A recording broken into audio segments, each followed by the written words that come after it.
আসসালামু আলাইকুম ওয়া রাহমাতুল্লাহি ওয়া বারাকাতুহু। সুপ্রিয় দর্শক শ্রোতা, দীর্ঘ একটি বছর পরে আমাদের কাছে চলে আসছে পবিত্র মাহে রমজান। এই পবিত্র মাহে রমজানের মধ্যে অনেক মানুষ আছে আমরা সূরা না পারার কারণে তারাবি নামাজ পড়তে চাই না, অথবা অন্য সকল নামাজও আমরা পড়তে চাই না। এই পবিত্র মাহে রমজানের মধ্যে একটি নফল ইবাদত করলে ফরজের মতো সওয়াব, সুবহানাল্লাহ।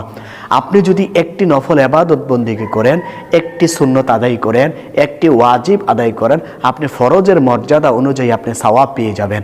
আর যদি আপনি একটি ফরজ ইবাদত বন্দেগী করেন, একটি ফরজ আপনি যদি পালন করতে পারেন, এই পবিত্র মাহে রমজানে আপনি 70 থেকে 700টি ফরজ ইবাদতের সওয়াব আপনি পেয়ে যাবেন। তো দর্শক, এই মাহে রমজানের মধ্যে আমরা অনেকেই নামাজ পড়তে চাই না।